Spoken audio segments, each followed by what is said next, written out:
What I'm showing you here, literally on the beach, is an open septic system that is 2 months after the fire, and you could just see all the shit literally floating in it. And just look at all this debris still 2.5 months after the fire. Greetings and welcome to Wolf Cage, Los Angeles.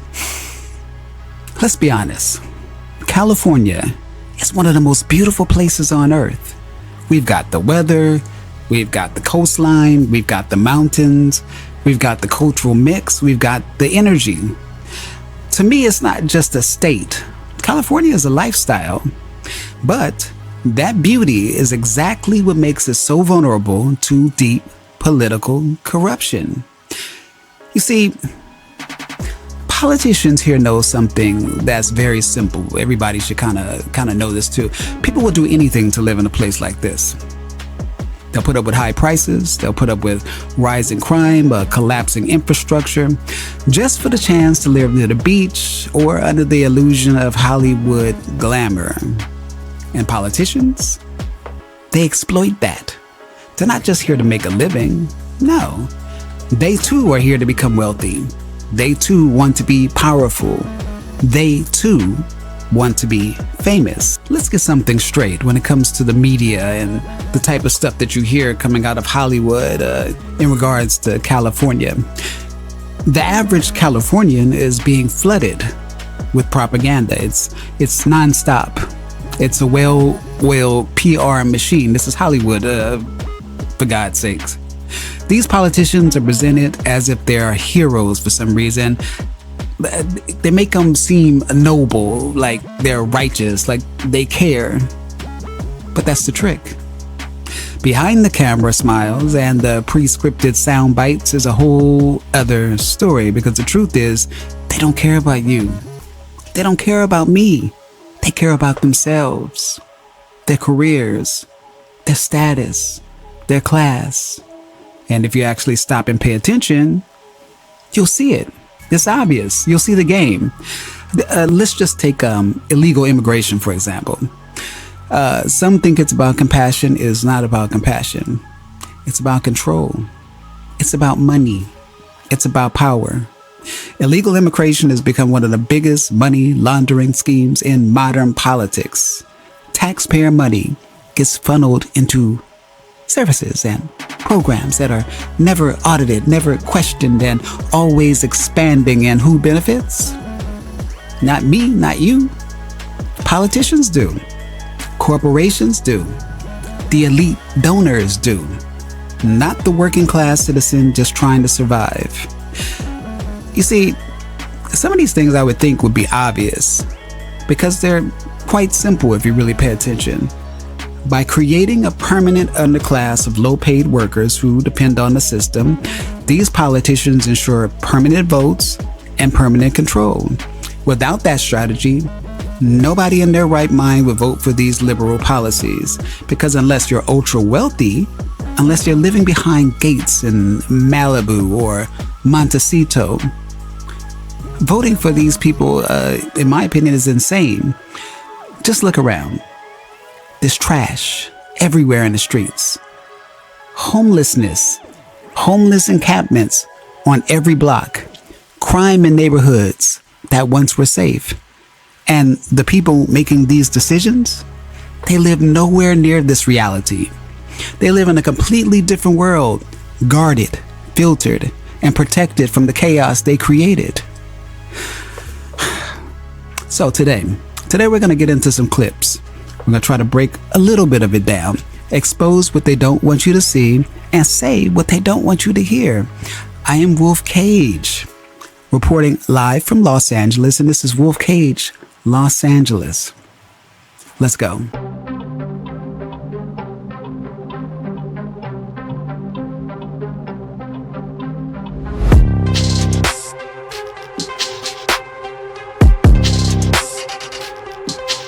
Republican, MAGA-aligned United States Attorney here in Los Angeles, Bill Asaley. He just launched a federal probe investigating exactly where California's homeless dollars are going. The FBI and IRS are going to assist.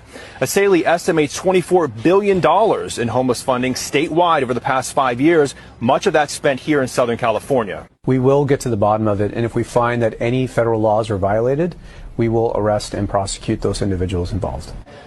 Governor Gavin Newsom and the chair of the LA County Supervisors tell Fox they welcome Asaley's investigation. However, LA Mayor Karen Bass, who says homeless numbers dropped by 10% last year, she says she doesn't want the investigation to be, quote, a fishing expedition. So obviously here in California, homelessness has spiraled out of control and it's been like that for decades. And what's most infuriating is that we live in one of the highest tax states in the nation.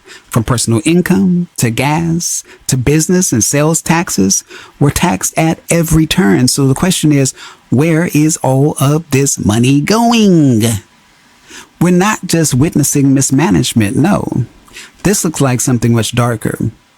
I'm pretty sure it's something much darker. It's hard to believe that a problem like this, that is so visible, this devastating and this solvable, could be growing in scale after decades. The homelessness crisis isn't just an eyesore. It's a humanitarian disaster.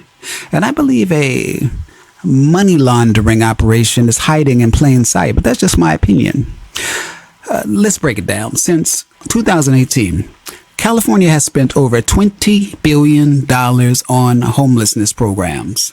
Yet, from Los Angeles to San Francisco, the numbers continue to climb.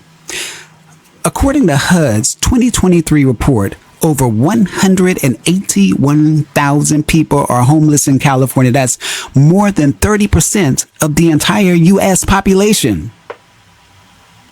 You mean to tell me, billions later, and this is the best that they can do? I was going to say we, but it's not we. They can do? Let's be honest. When politicians in this state want something done, it gets done overnight. High-speed rail, funded. State-sanctioned gender policies in schools, passed.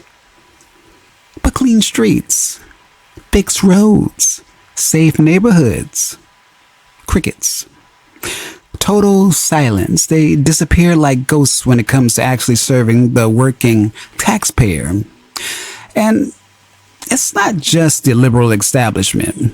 A few conservative voices like Carl DeMaio, Kevin Kiley, they're sounding the alarm and have been sounding the alarm for a long time. But where's the rest of the so-called opposition? Huh? The silence is deafening. It makes you wonder, who's getting a cut to keep their mouths shut, especially on the conservative side? I hate when people say this, but California does not have a resource problem. We have a leadership problem. And if the people of the state don't wake up and stop electing the same faces and the same agendas over and over again, we're going to keep spiraling downward, downward, downward. You cannot reform a system that refuses to be reformed. You have to replace it. So here's my call to action, because I think enough is enough. And I think if you're watching this video, you probably think the same. It's time to stand up. We need to speak out. Obviously, we need to vote differently. The future of California depends on what we do right now. Not in 5 years, not in 10 years, right now. Are you kidding me? In the state of California, they are right now pushing a bill that would prioritize illegal aliens in the state dispersal of funds for people who were wildfire victims in Los Angeles. So they don't care about United States citizens. This is very clear.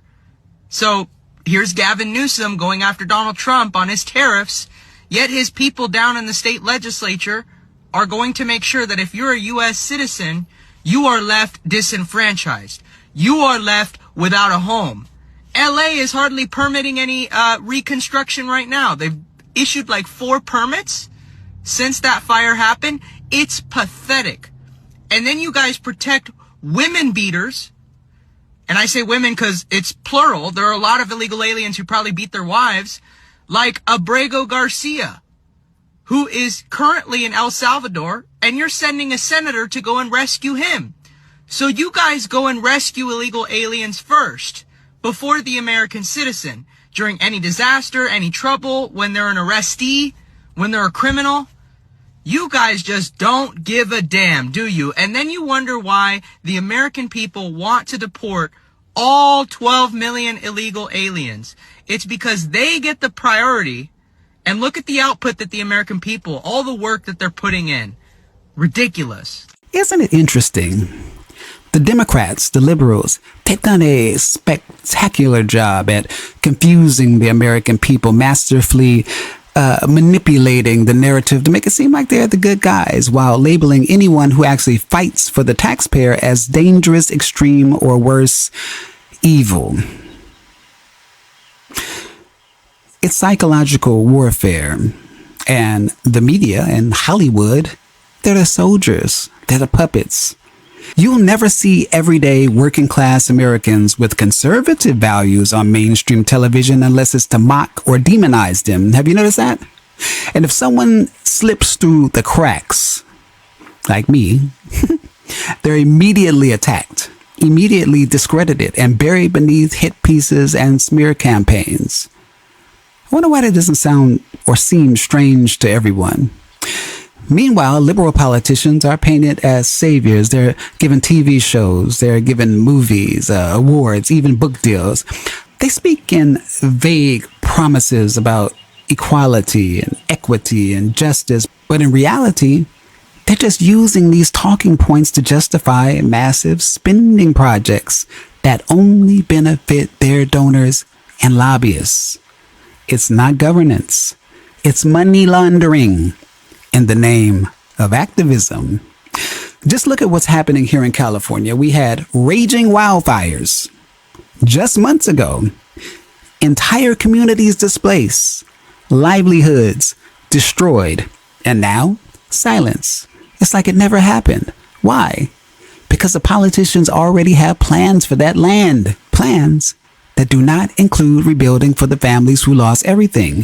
Plans that have more to do with donors and developers than citizens. Don't believe me? Well, then ask yourself, why no one's investigating where all of the land is going? Ask yourself, why Gavin Newsom? Why Karen Bass and others haven't said a word about relocating families? Instead, we hear whispers of redevelopment. We hear whispers of climate-friendly zones. We hear whispers of smart cities and resilient infrastructure. All buzzwords used to distract from the fact that the land is being sold off, likely to corporations with global interests. This isn't just political corruption. This feels like cartel-level coordination, quiet, calculated displacement of the middle and working class, driving Californians out with unbearable taxes, crime, homelessness, and high costs of living, while quietly making room for the rich, for the powerful, and well-connected to swoop in and buy up the entire state. And yet most Californians are being distracted. They're being lulled to sleep by sports, streaming shows, celebrity gossip, and political theater. Meanwhile, the communities are being dismantled one neighborhood at a time. And by the time they wake up, the California they once knew, gone. Once again, this video is intended to be a wake-up call. We are under a well-organized, a well-funded, and media-protected takeover. And unless we start calling it what it is, corruption on a massive scale, we'll keep losing our cities, we'll keep losing our voices, and we'll lose our future. Newsom always likes to blame the problems that he's created here in California on anyone else. Gas prices are high. Well, it must be price gouging. Fires are burning. It's climate change. Latest, we're losing jobs. It's all Donald Trump's fault. Dude, you are the king of job losses. You have destroyed so many jobs in this state. Regulations, taxes, all sorts of predatory policies that are destroying jobs and pushing all sorts of businesses out of our state. So he's suing Trump. It's not going to go anywhere. anywhere. Let's review the record. Newsom has had the lowest job growth of any state in the nation. We have the highest unemployment rate, highest cost of living. So even if you have a job, you're not feeling very comfortable. Newsom has destroyed jobs by offshoring them, increased taxes, increased regulations and mandates. It's made everything more expensive. Every single element of job creation and job maintenance is higher. All of these things make it a toxic environment in California for jobs. But let's hear a lecture from Gavin Newsom about job losses. It's like an angry guy who beats his wife every night wanting to go and do a seminar on how to reduce violence against women. I mean, seriously, Gavin, just shut up and sit down. It's embarrassing. Undocumented immigrants receiving taxpayer-funded benefits resulted in more than 1 million extra people enrolled in Medicaid alone. California's Medicaid system in crisis, with Governor Gavin Newsom recently asking for not one, but 2 emergency loans totaling more than $6 billion to try to plug holes in the budget, after far more undocumented migrants enrolled in Medi-Cal than anticipated. In the current year, to cover undocumented individuals in Medi-Cal, we're spending $9.5 billion total funds. The state of California has taken tens of millions of dollars from the federal government, providing free health insurance for illegal immigrants in California.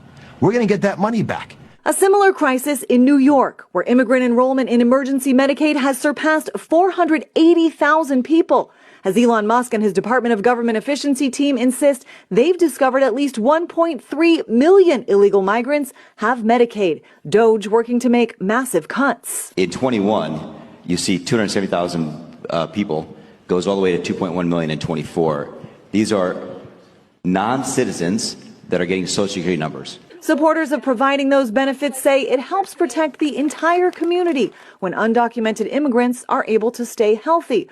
Governor Newsom and others showing no sign of changing course. No chance of rolling back any of the immigrant health care. It's not on my docket. What I find funny is here in California, people are constantly complaining about the gas prices, the taxes, the cost of living, and they're right to complain. I'm not saying they're not. We pay some of the highest taxes in the nation.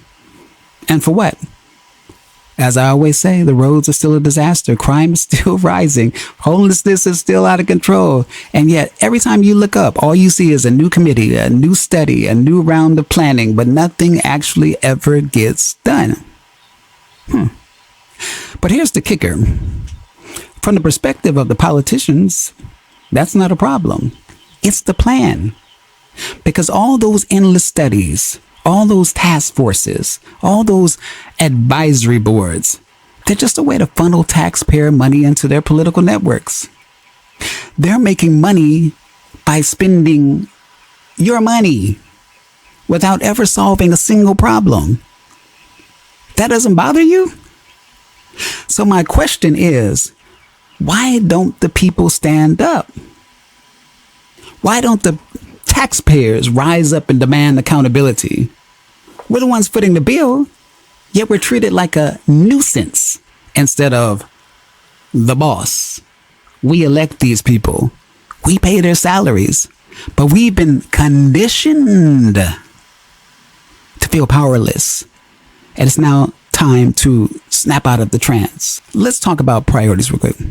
In California, and maybe New York, illegal immigrants are being prioritized over citizens.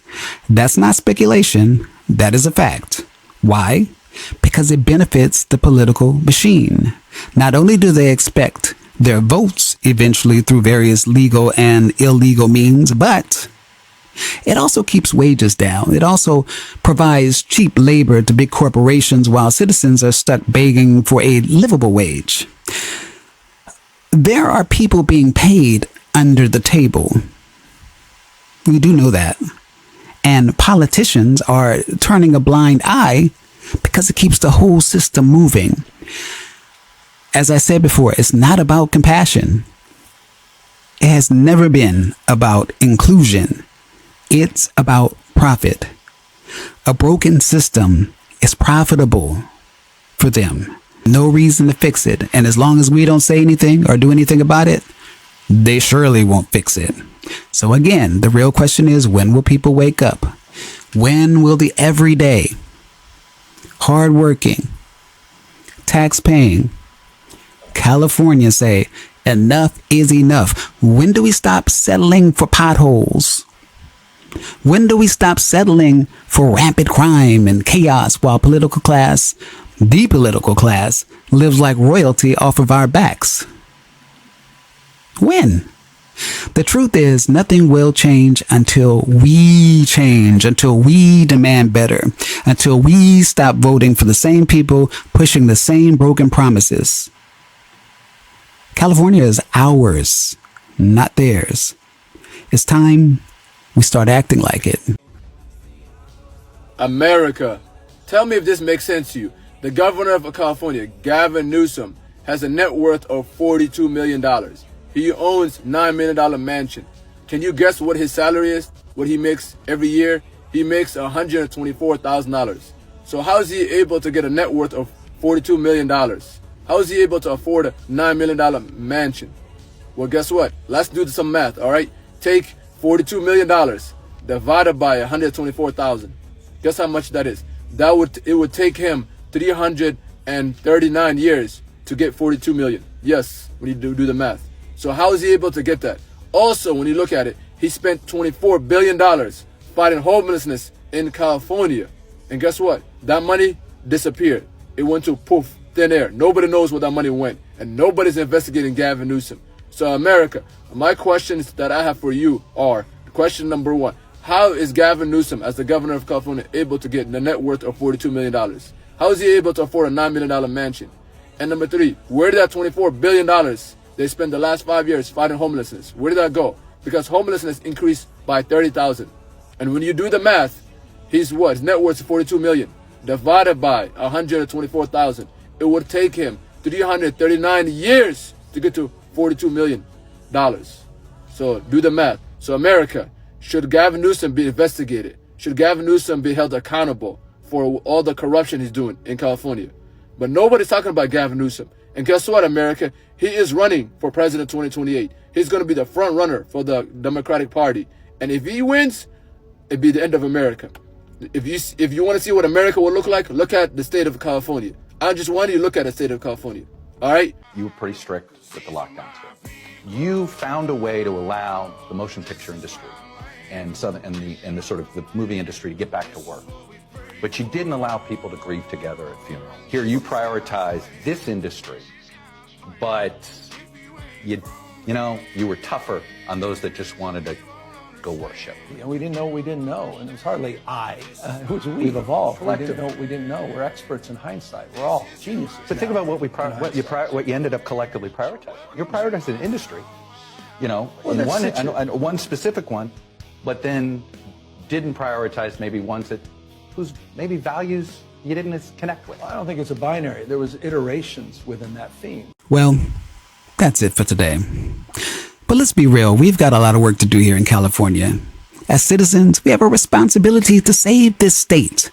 If we love it, this isn't some random patch of land. California is one of the most, if not the most, in my opinion, the most beautiful places in the United States, if not the world. And right now, well, it has been under attack and still is under attack. There's a clear plan unfolding, a plan to turn this into a playground for the ultra wealthy and a workplace for their servants. No middle class, no independence, no voice. But that middle class is what made California what it is. We are what make this state golden, not the elites behind the gated communities. So let's stop watching and start doing something about it. If you like this video, subscribe, hit that notification bell, most importantly, share this message with a friend. If we want real change, I want real change. It starts with awareness. I am Wolf Kage, and this is Wolf Kage Los Angeles. Until the next time, stay alert, stay vocal, stay unwoke, and stay free. Peace.